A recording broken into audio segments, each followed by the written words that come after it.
अस्सलाम वालेकुम जी। सर्दियों के मौसम में जिन बच्चों का बिस्तर पर पेशाब निकल जाता है, इनकी माएँ बिल्कुल परेशान ना हों, बल्कि मेरी ये आज़मूदा रेमेडी ट्राई करें। इंशाल्लाह बहुत फ़र्क पड़ेगा। आइए बनाना शुरू करते हैं।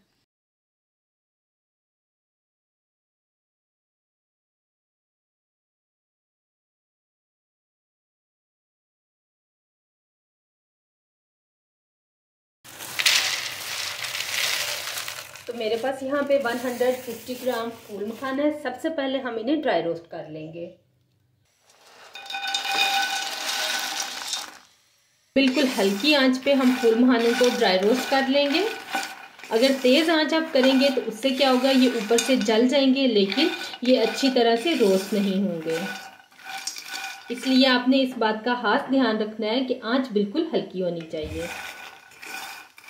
तो यहाँ पे मुझे 2 मिनट हो गए हैं इन्हें रोस्ट करते हुए। चेक कर लेते हैं एक दफ़ा। तो ये देखें, ये इजीली टूट रहे हैं। इसका मतलब ये है कि ये परफेक्टली ड्राई रोस्ट हो गए हैं। तो चलिए हम इन्हें एक बर्तन में निकाल लेते हैं। तो अब यहाँ पे मेरे पास 5 से 6 टेबल स्पून मूंगफली है। इसे भी हम बिल्कुल हल्की आंच पे रोस्ट कर लेंगे। तो मूंगफली को भी ड्राई रोस्ट हमने कर लिया है, इसे भी हम निकाल लेंगे। मूंगफली के बाद बारी आती है तिल की। मेरे पास यहाँ पे सफेद तिल है 6 टेबल स्पून। आंच आपने बिल्कुल हल्की रखनी है। थोड़ी सी भी आंच तेज होगी ना तो ये जल जाएंगे। इन सारी चीज़ों को ड्राई रोस्ट करने का पर्पस सिर्फ ये है कि इससे आप इसको काफ़ी लंबे टाइम तक स्टोर कर सकते हैं, और दूसरा ये कि ये काफ़ी क्रिस्पी भी हो जाते हैं। तो जी तिल भी यहाँ पे ड्राई रोस्ट हो गए हैं, इन्हें भी हम एक बर्तन में निकाल लेते हैं। अब बारी आती है गुड़ की। मेरे पास 250 ग्राम गुड़ है। इसे मैंने हल्का सा तोड़ लिया है। अब हम इसमें डालेंगे 6 टेबल स्पून पानी, और बिल्कुल हल्की आंच पे हमने इसको मेल्ट कर लेना है। तो जी यहाँ पे गुड़ कम्प्लीटली मेल्ट हो गया है। बस आपने इस बात का ध्यान रखना है कि आंच इसकी बिल्कुल लो होनी चाहिए। थोड़ी सी भी आंच इसकी तेज़ होगी ना तो गुड़ जल जाएगा और सारा इसका फ्लेवर खराब हो जाएगा। अब हमें पता कैसे चलेगा कि इसका शीरा तैयार हो गया है? इसके लिए मैं आपको एक टिप बताती हूँ।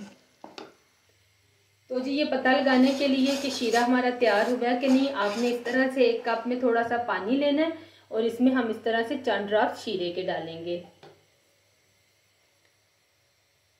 तो ये देखें, ये अभी बिल्कुल नरम है। इसका मतलब ये है कि ये अभी तैयार नहीं हुआ। जब ये नीचे जाके जम जाएगा, बिल्कुल सख्त हो जाएगा, तो इसका मतलब ये है कि शीरा हमारा तैयार हो गया। बस 2 से 3 बार हम इसमें डाल के चेक कर लेंगे। आई होप कि गुड़ का शीरा हमारा तैयार हो गया है। इसको हम एक दफ़ा फिर पानी में डाल के चेक कर लेते हैं।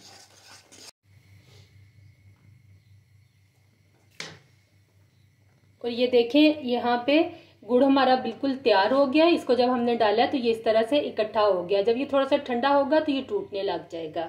तो चलें अब हम अपना नेक्स्ट स्टेप देख लेते हैं।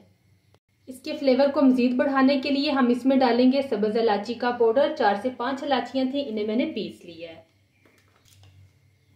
1 से 2 पिंच हम इसमें बेकिंग पाउडर डालेंगे। ये भी हेल्प करेगा इसको ज़्यादा देर तक क्रिस्पी रखने के लिए। अच्छी तरह से मिक्स कर लेंगे। 1 टेबल स्पून हम इसमें घी ऐड कर देंगे।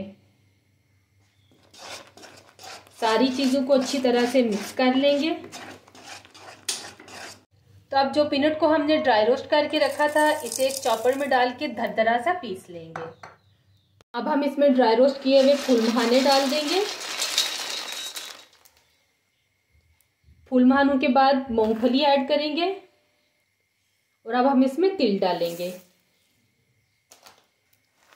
इन सारी चीज़ों को अच्छी तरह से मिक्स कर लेंगे।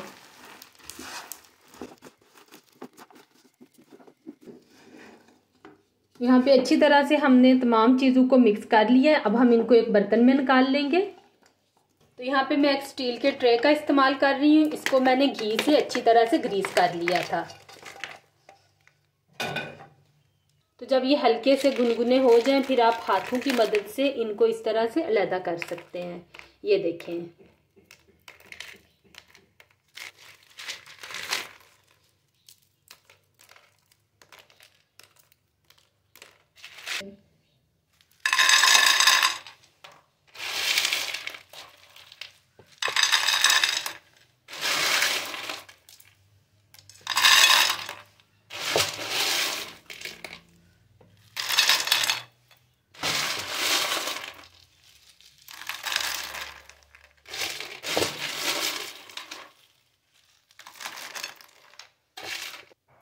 बहुत ही मज़ेदार मगर हेल्दी कैंडियां बन के यहाँ पे तैयार हैं। मेरे कहने पे आपने इन विंटर में अपनी फैमिली को ये ज़रूर बना के देनी है। दुआओं में याद रखिएगा। मुझे दीजिए इजाज़त। अल्लाह हाफिज़।